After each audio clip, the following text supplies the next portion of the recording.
Good morning and welcome to an overview of the Texas State Law Library's digital resources.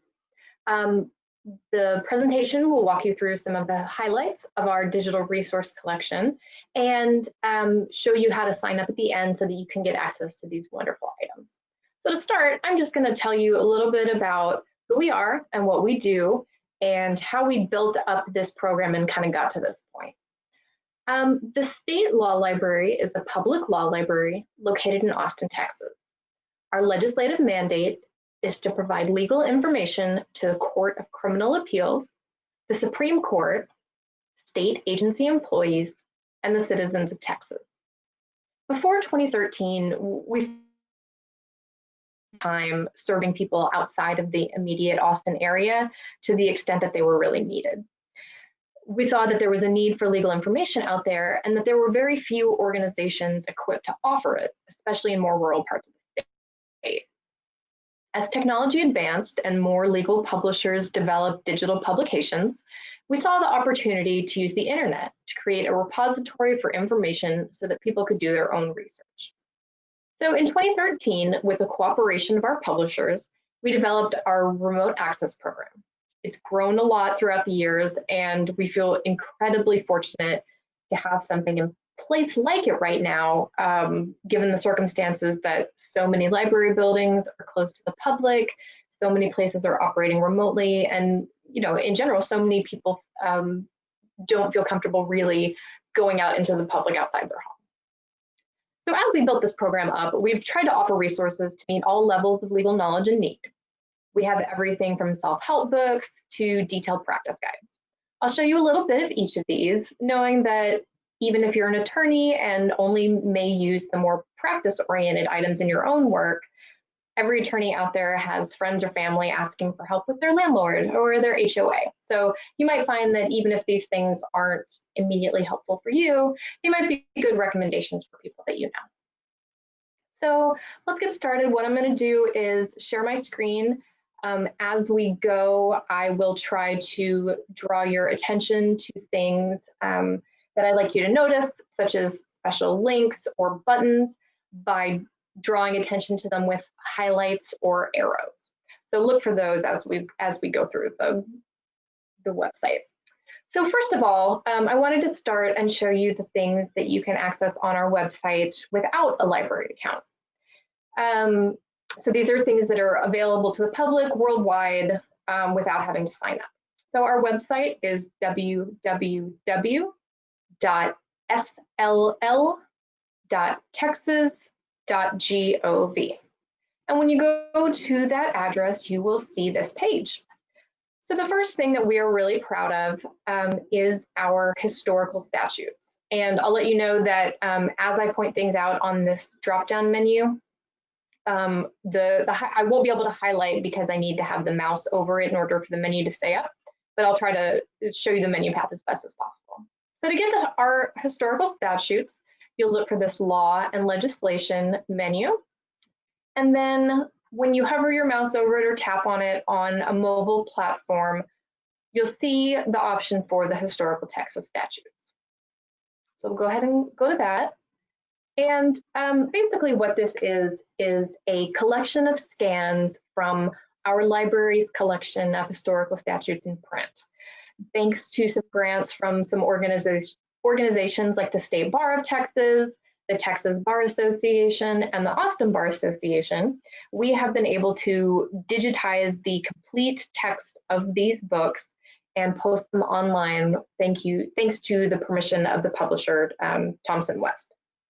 So what you'll find as you scroll down are different sections with different ways that you can access the complete text of each of these volumes.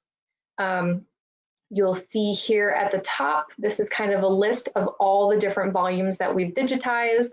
You might be familiar with the base volume system and the supplements, and so that's what you'll see here. And when you click on one of these links, it'll jump you down to the volume in question. So let's just look at 1879 as an example. And this coverage is from 1879 through 1984, which will take you really right almost up to the point at which Westlaw's historical Texas statutes pick up. So there are only a few years that you can't get online one way or another. If you are looking for those historical statutes, please feel free to get in touch with them because we do have them at the library. We just haven't gotten permission to scan them yet. And as a side note, the statutes that you'll see on this page are unannotated. They don't have the annotations like case notes and things like that that you would find in Vernon's. So we have two ways that you can take a look at the text of these statutes. So the first one, you'll see this button here at the top, is to read in your browser. And this is a really neat kind of flashy little app that makes it look like a regular book that you can flip through. So you can kind of browse through the pages, you can jump to a section, by clicking on a certain point at this side section. You'll also see at the bottom a couple of important little bookmarks down here. I believe that these are only to the major sections. So you'll see, for example, this is where the revised civil statutes start. Over here's where the index to the revised civil statutes start. So anything kind of in between, you're really going to need to look for. I believe there is a search function, but it runs a little bit more slowly. So for that reason, this is great if you were wanting to sort of browse around and just see what's in there. But if you did want to zero in on a particular statute and maybe do some more in-depth research, we recommend the second option down here, which allows you to download the PDF files.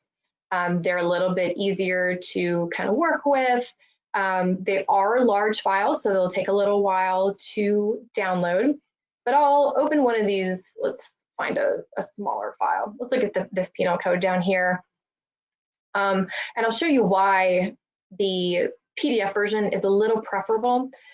At the left-hand side here, you'll see this wonderful table of contents that allows you to really jump straight to specific articles and narrow it down a little bit more for being able to zero in a little bit quickly. The search function in the PDFs we also find goes faster because it's not having to go through that app. So if you're looking for keywords, they are fully OCR'd and searchable, given any sort of foibles with old text and scanning, but we found that they're pretty good. So you can do keyword searches as well. So these are the historical statutes. So the next thing that I wanted to show you, let's go back to our homepage, will be our research guides by topic. And what these are summaries of the law on topics that people ask us about frequently. So you'll find that when we go to them, they tend to be the subjects that really interact with people's daily lives the most. So divorce, child custody, child support and custody, landlord-tenant issues. These are the ones that we've built up because they're the ones that people come to us with questions about the most. So if you look in this quick links section over here, we have sort of arranged the most popular features on our website, the ones that people will tend to go to the most in this section. And within that box, what you'll want to do is look for the legal topics button right here. So when we click on that, it will take you to a list of all of the research guides that we've created. They're organized alphabetically by title.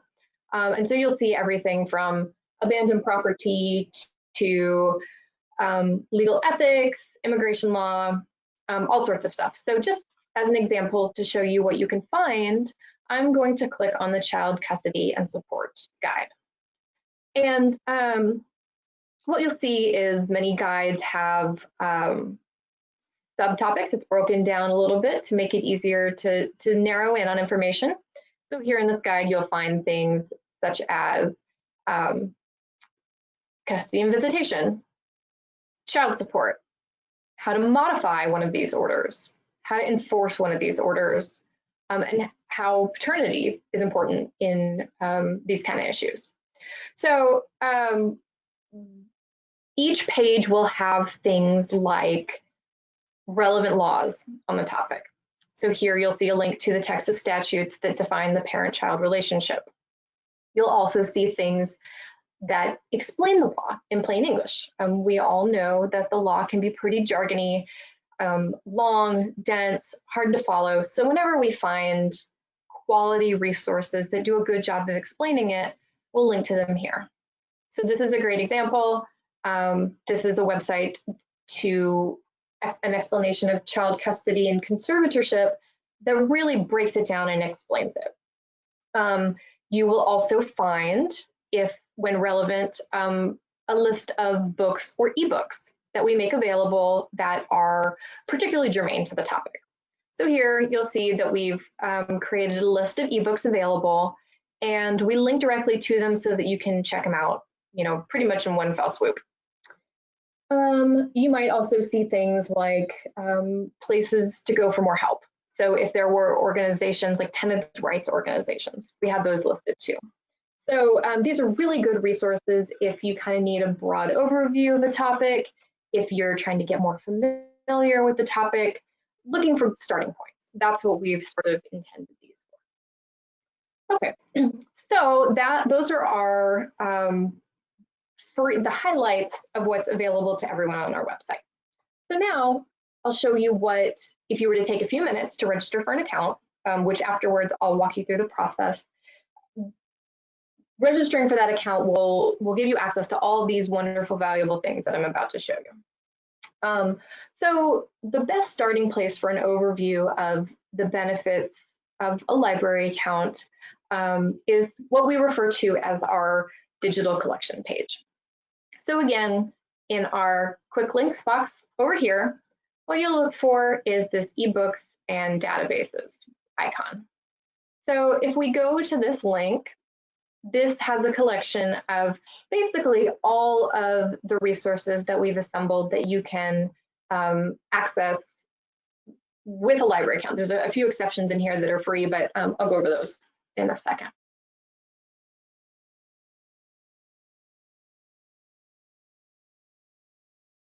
Okay, so we'll talk about our databases first. Our digital collection consists of two parts. We have the ebooks, which we'll go over, as well as our databases. It's a pretty fine distinction between the two, just the difference of format. There's really no difference in access. So to take a look at what databases we can get access to, we'll scroll down a little bit and take a look for this Access Databases tab.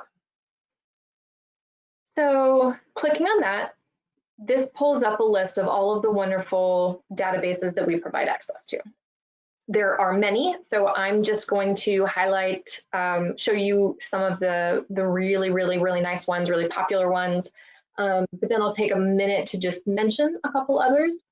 So first things first, one of the ones that we're proudest to offer that is an incredible wealth of knowledge is this one here called Hein Online. And Hein Online is a compilation of, our subscription is a compilation of law journals and legal periodicals, as well as some federal congressional information.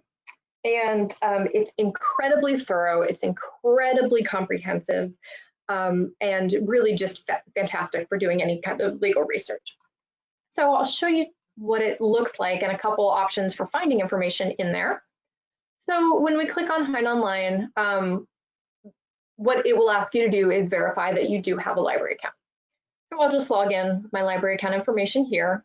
It's saved in my browser. So this will just take a second to log us in. And the first option I'll show you, well, first let me show you the contents that are available to you in this subscription.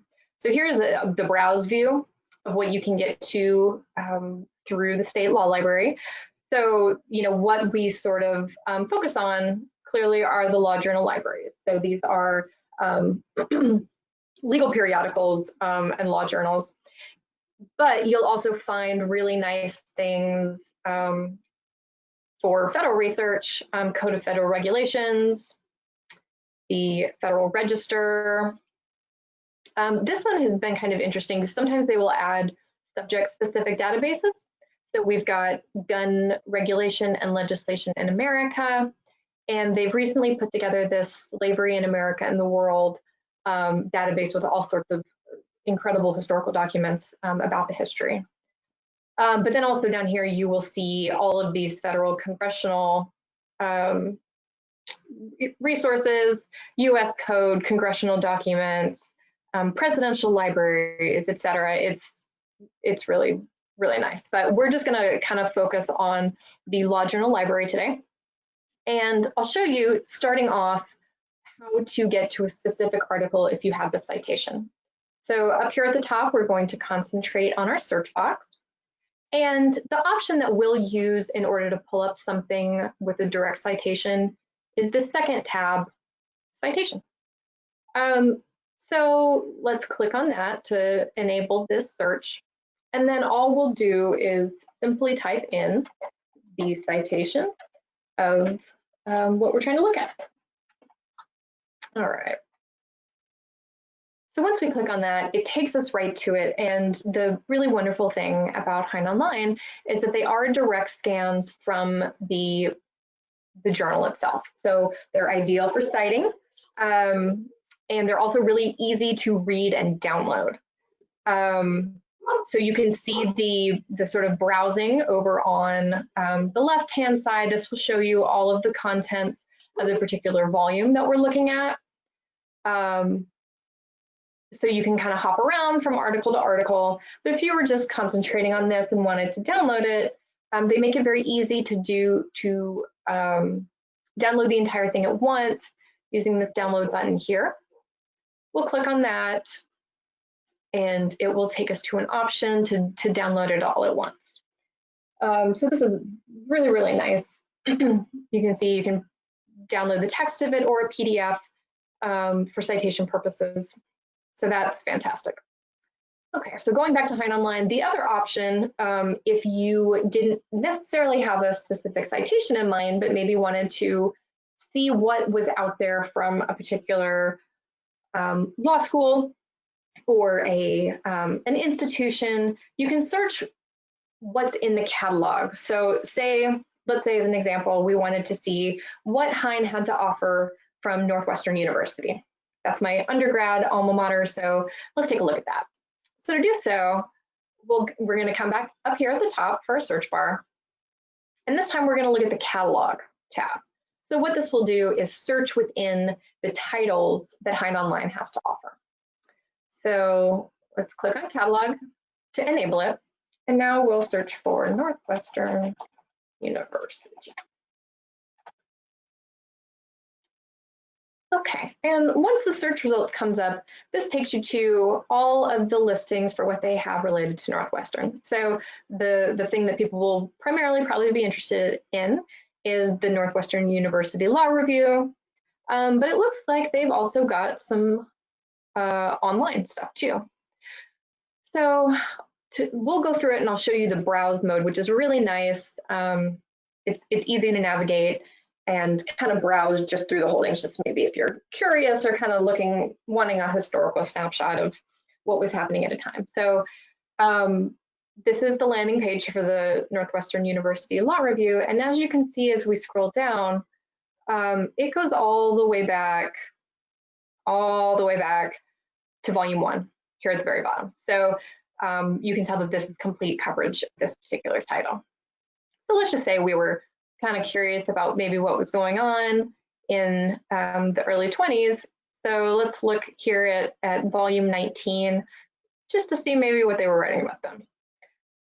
So we'll click on it and it will expand by the different issues. It will show you the different articles in those issues.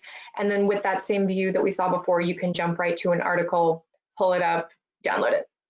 Very fantastic.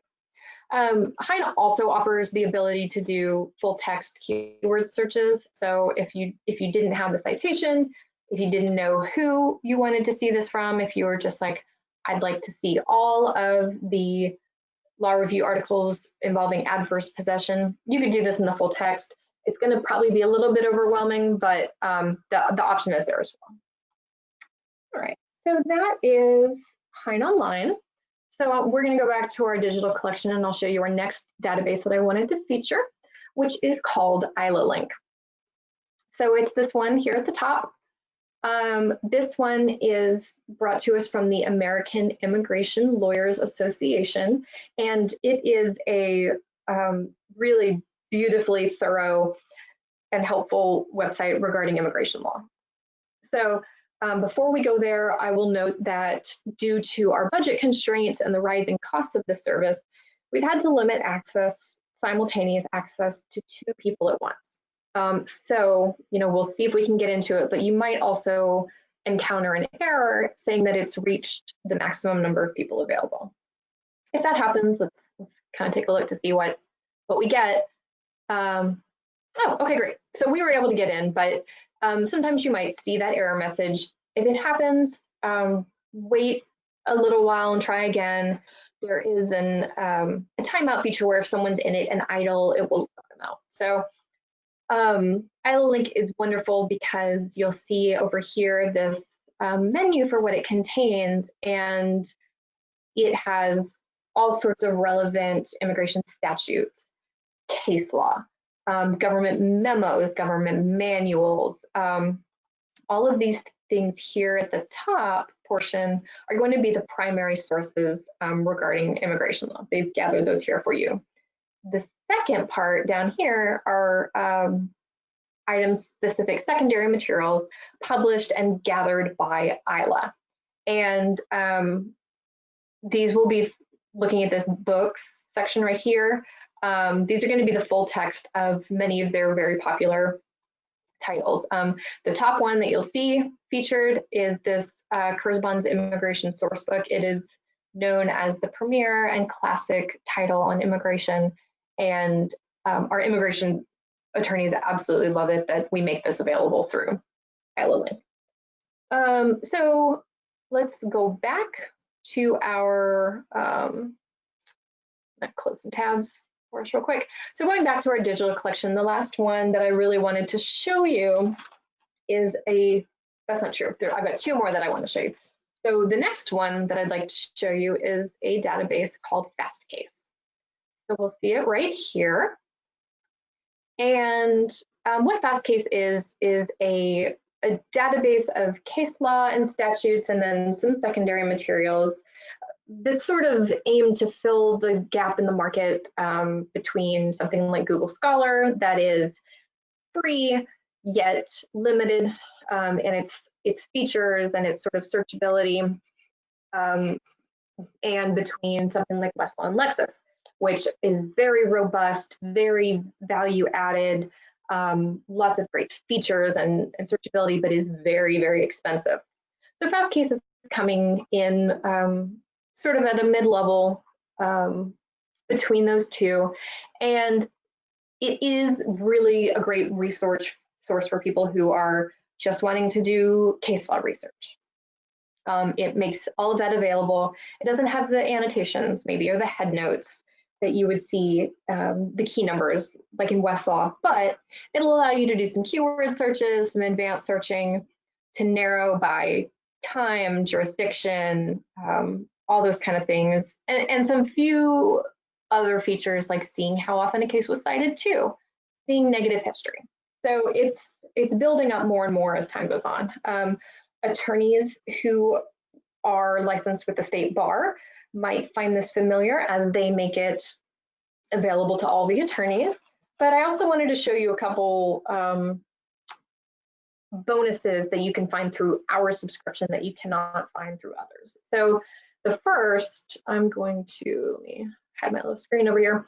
So the first we have dozens of ebooks from James Publishing and Walters Kluwer available through Fastcase that are some really, really, really great titles, including some form books. So I wanted to show you guys those.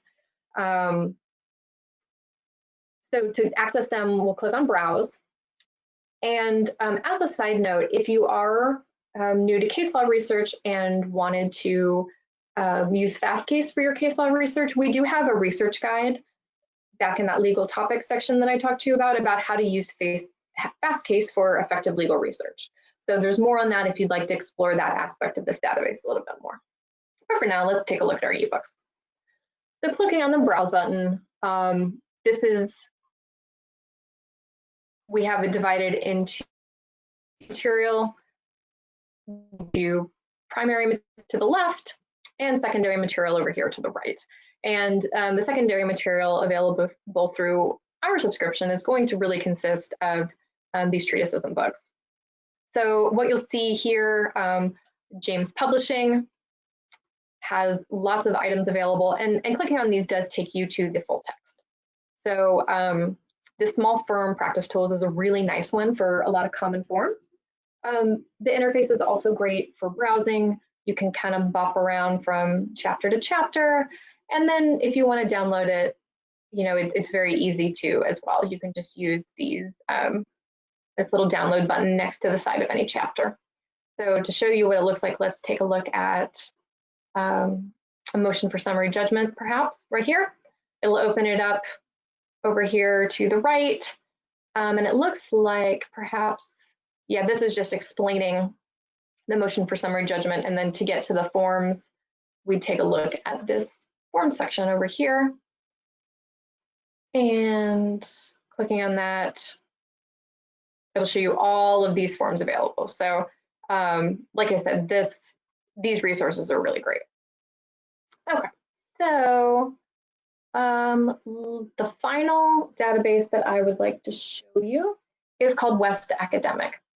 So back on our digital collection page, we're going to scroll all the way to the bottom. And here we have West Academic. So this particular database is a compilation of all of the full text hornbooks and nutshells. So if you are an attorney, you might remember these from law school or from kind of getting up to speed on a new subject of the law. That's what hornbooks and nutshells are sort of primarily meant for, is just a as thorough surface level introduction to an area of law. We have many of these available as true ebooks as well that we'll talk about in a minute. But the advantage that I find to West Academic is, so first of all, they're formatted like a website, so people might find them a little bit easier to navigate in, but also they're not limited to one user at a time.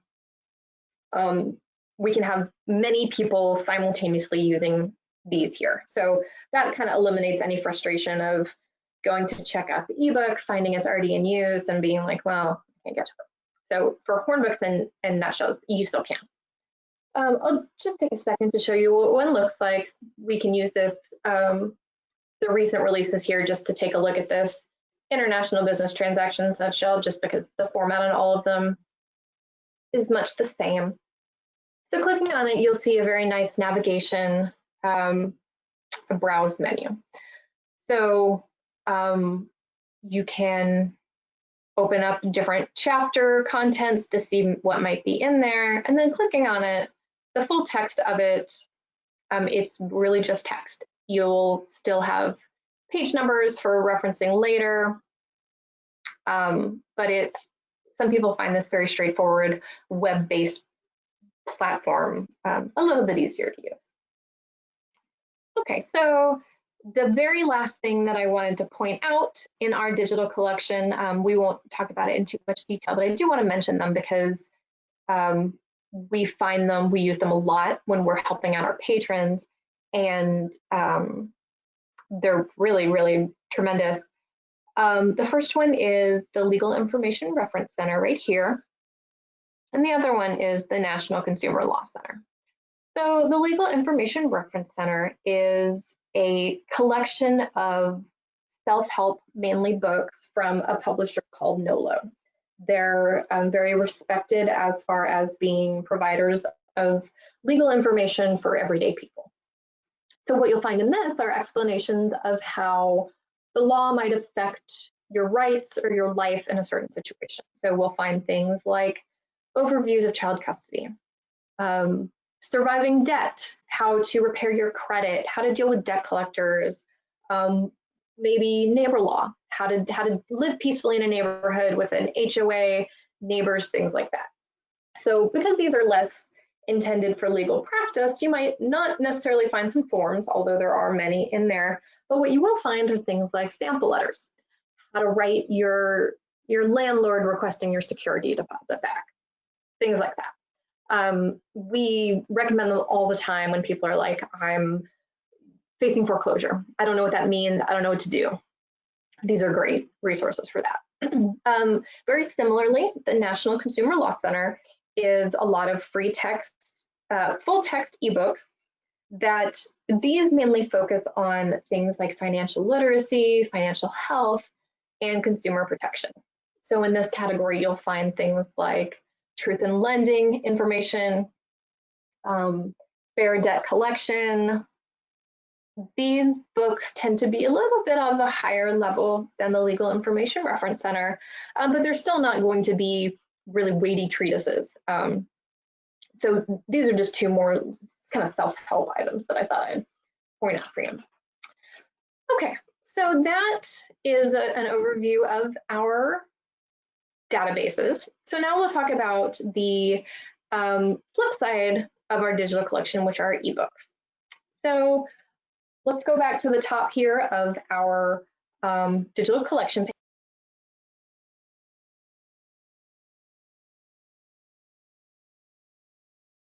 And this time we are going to go to the other tab, aside from Access Databases, Access eBooks.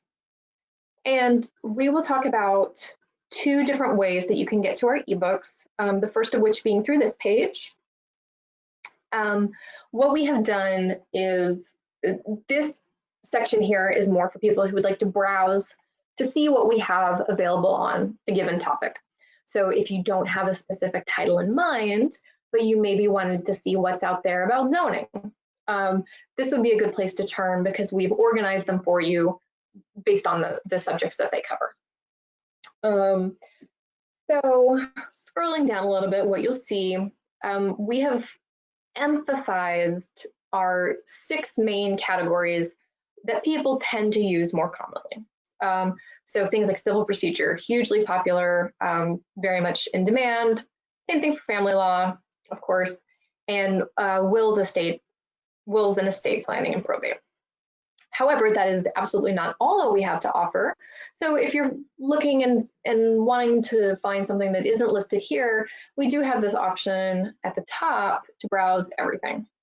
So in our example, if we were wanting to find ebooks on zoning, it doesn't really fall under any of those 6 categories below. So let's go to browse everything. And now looking at our full list of subjects, you'll see why we wanted to limit them a little bit so that you're not overwhelmed at first.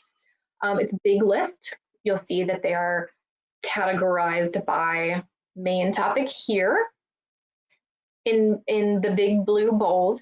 And then beneath it, you'll see some subtopics that we found that we wanted to point out. Maybe the book's centered more on a specific aspect of consumer protection. So looking over this, if we were looking for zoning, we were like, whoa, man, that's a lot. I need some help. So at the very top, we've added a filter feature to help you narrow it down. So let's go in here and we'll just type in zoning. And you can see it narrows it down for us. And in fact, we do find a subtopic on zoning and land use. So you'll see it, it's already highlighted, but I'll circle it here as well. So let's click on that just to see what it will show us. So all of our ebooks, they'll fall into one of these categories. And when you go to a category, you will see both Texas titles and general or federal titles. When something is specific to Texas law, we identify it with a little star. And I believe we push them up to the top too to prioritize them a little bit. But so in the list, you'll see the cover, a brief description, as well as links where you can jump right to checking it out here to click to access. Or if you wanted to see a little bit more information about it, you could also see details in the library catalog.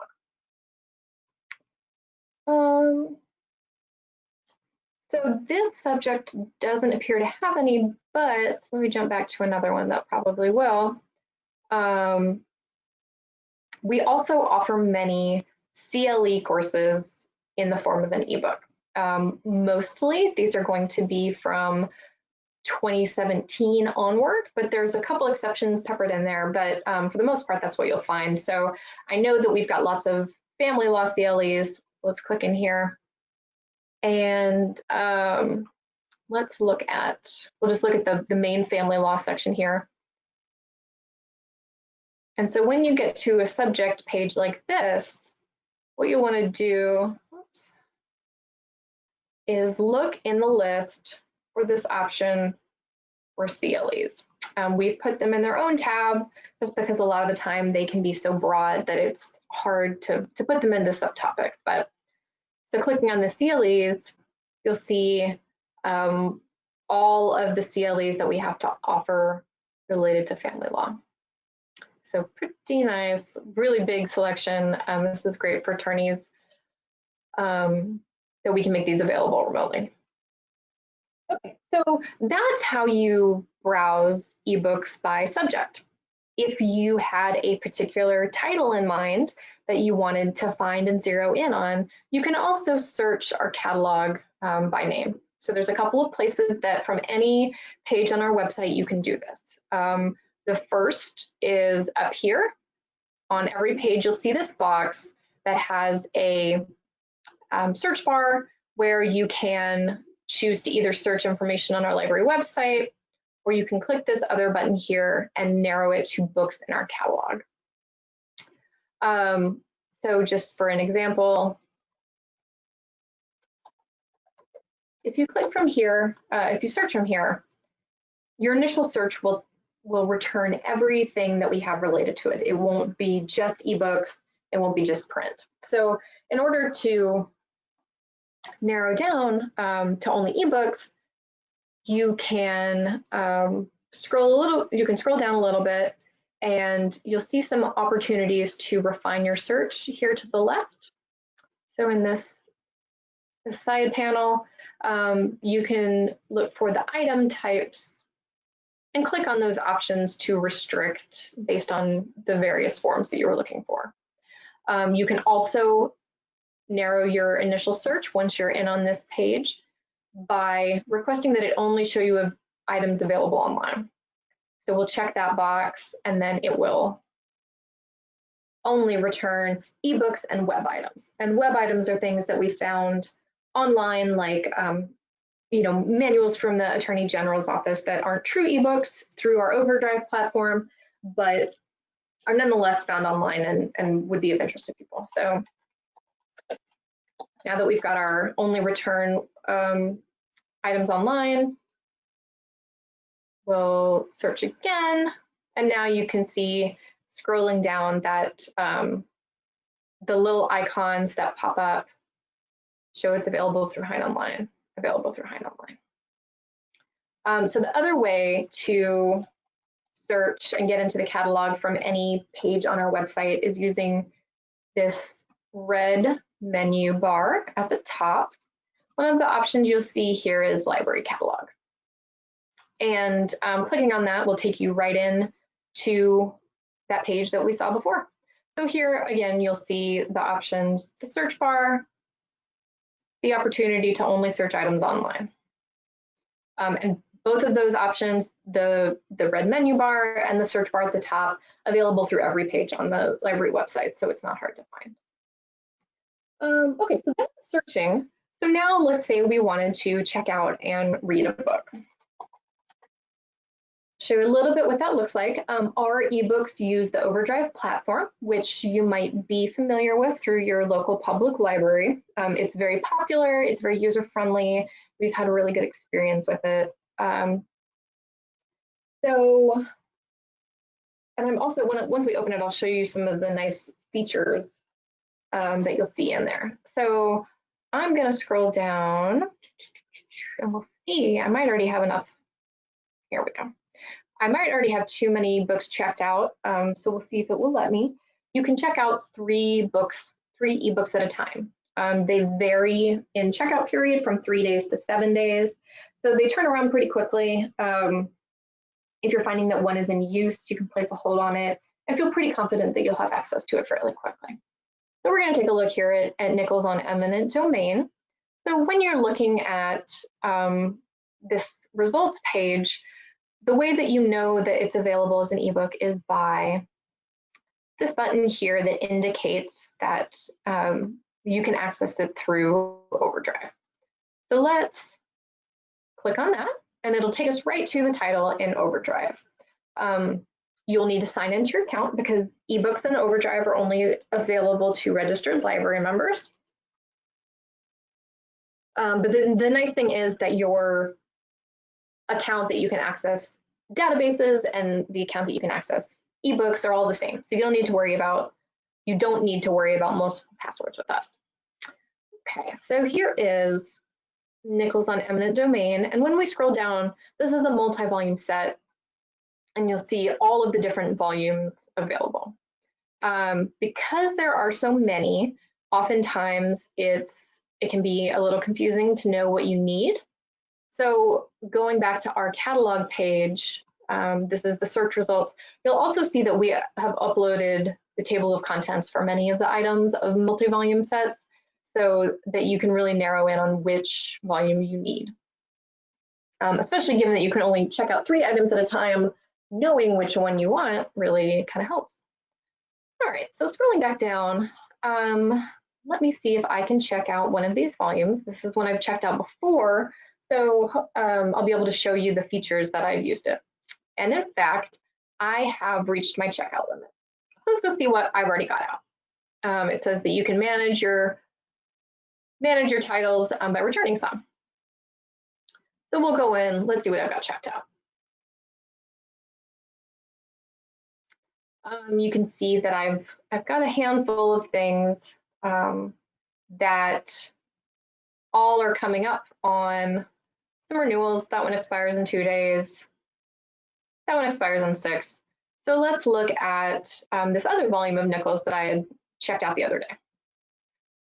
So Overdrive gives you 2 options to read the books. The first here being the ability to read it in your browser. We recommend doing this if at all possible. It is much more user-friendly. You don't need to install any extra software. It's just sort of a more seamless experience all around. The other one is this option below where you can download it. If you download the book, you do need to install another piece of software called Adobe Digital Editions. And there are some of our books, CLEs primarily, that you must use this software for. It can be a little bit tricky to troubleshoot, so if at all possible, we recommend that you just read it in browser and bypass that altogether. So I'll show you what this looks like reading in your browser. So this is a book that I had checked out, and as you can see, I was previously using it, and so it takes me right to where I left off. That's a really, really nice feature of Overdrive, is that it remembers all these things for you. So you don't need to worry about, recreating your place. You can close it and know that you can come back. So to access the menus in the feature, you can see my little hand. You might actually not be able to see it because I don't know if it shows the mouse, but to access the options, you'll click at the very top of the page and it opens up these menu bars for you.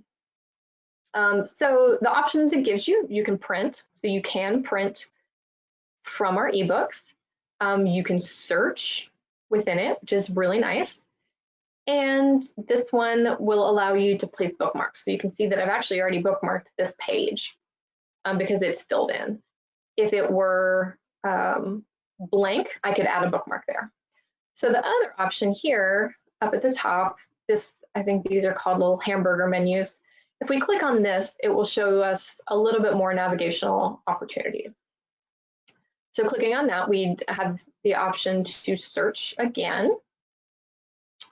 And then we have the option to browse here in the contents. The Overdrive ebooks are really nice because they are often divided up very discreetly into very small sections. So you can browse, you can surf around.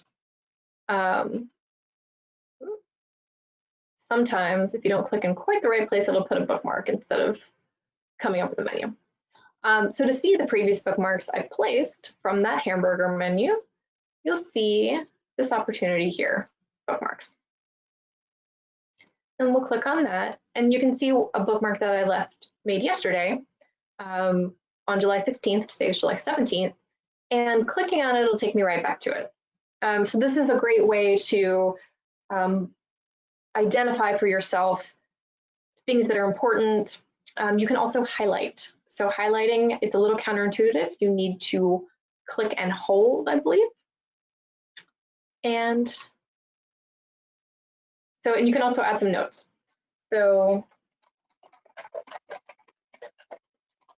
if you wanted to make a little note about a case that you were working on, that's one way to do it. And I believe then we can come back up to the top and, oops, see, if you don't click in the right place. It will show you also the notes that you have added in with the bookmarks. So this is the note that I just added along with the text that I had highlighted. So the really nice thing is that if you return this book and recheck it out, these will remain. So you can check out ebooks as frequently as you'd like. It will keep all this information in your Overdrive account, and you can continue your research.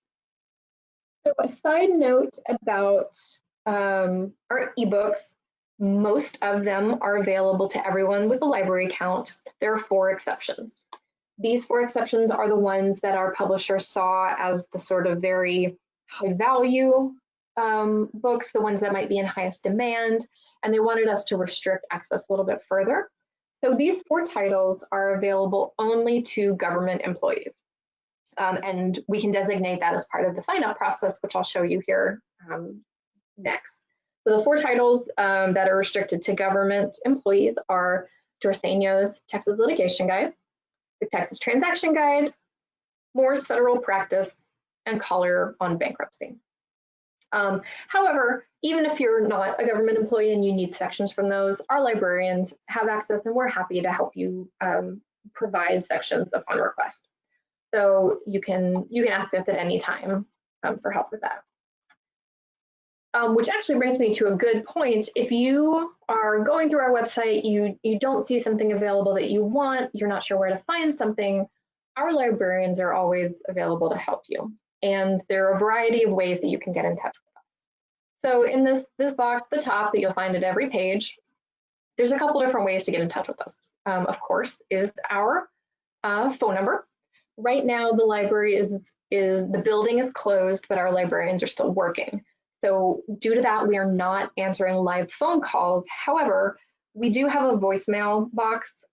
If you leave us a voicemail, we check it continuously throughout the day, and we'll get in touch with you. We'll give you a call or email back promptly. The other option is to click this button right here. And this will give you a few more options for how to get in touch with us. And most importantly is our Ask a Librarian service.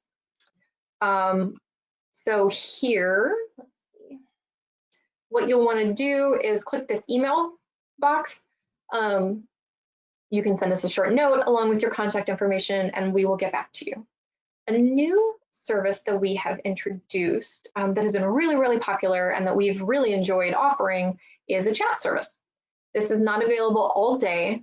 It's exclusively in the afternoons, but from 1:30 to 4:30, we have partnered with the Harris County Law Library in Houston to provide chat service to people who have quick questions, people who are just, want to get in touch with someone quickly. You can hit us up by chat. Like I said, we've really enjoyed offering it and love to talk in real time to people.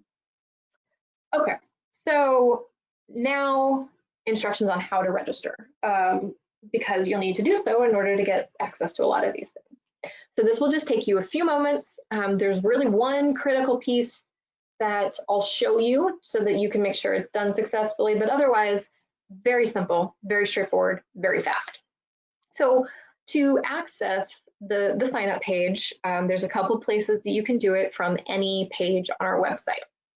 So the first is up in the top right hand corner, you'll see this tab, My Account. Clicking on that takes you to a page which we'll see here in a second. And the other option from any page on the library website is under About Us. Again, unfortunately, oops. If you hover over that, you will see here, Get a Library Account. So let's go to the My Account tab first, just because it'll show you a few different options. So clicking on that, you'll see two options. These two first buttons you see to create an account and to manage account. Create an account, clearly, if you don't have one yet, but managing your account, this is once you sign up, if you need to change your password, if you need to renew your account, that's where you'll want to go. So let's go to create an account. Fortunately, we have the ability to allow people to sign up online. So you don't need to come in and fill out a form. You can do this exclusively online pretty seamlessly. So you'll see this green button, kind of can't miss it, create a library account online. And clicking on that gives you some basic information, including like our policies, frequently asked questions about having an account. And then it takes you to the very first step in the process, and the most important one, verifying your Texas residency. When we first initiated the digital resource program, the remote access program, our publishers asked us to restrict access in some way, basically just so that the entire world didn't have access to their items. Because we serve the whole state of Texas, we determined that probably the best way to do this would be to be based on being in Texas. And so if you sign up in person, that can be showing us your address, your ID, but online, we had to get a little creative. And so we use the geolocation feature in your web browser and on your mobile phone. So in order for this to work, what you'll need to do is you might see a pop-up that says something like allow location, turn on location services, things like that. But it's really critical that you allow that, because without it, you can't proceed in the registration process. So in order to initiate that, we're going to click on this green button, determine my location. And when we do that, so you can see that I've got a pop-up here on my computer that is requesting permission to access our location. I will assure you that the location information is not saved. It is not a continuous, it's a one-time request. So the only time that we obtain location information from you is when you're signing up the first time, and then when you renew. It's only to allow you to get further in the process. So if you have security concerns, please feel safe that we have done our due diligence to make sure that your location information is protected and not saved. So we'll just click on this allow location access, and the ideal result, which you'll see happened here, is a response that says you're in Texas, yay. And then it shows you that I am here in Austin, confirming that I'm in Texas and allowing me to proceed with the sign up process. So once that's confirmed,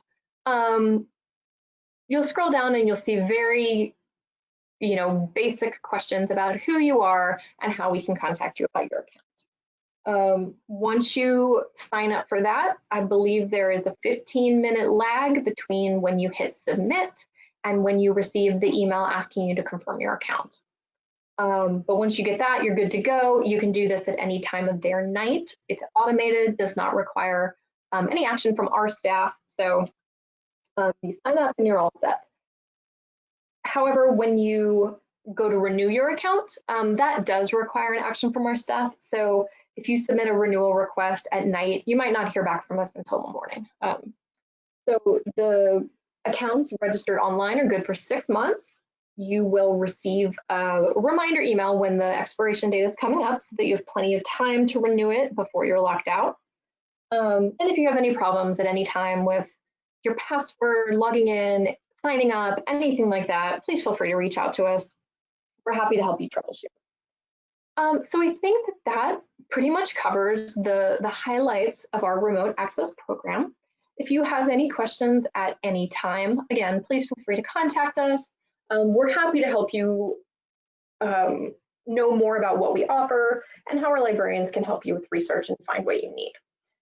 I hope you've enjoyed this presentation. I thank you all for taking the time to learn about all the wonderful things that we're proud to offer you. Thanks so much. Have a great day.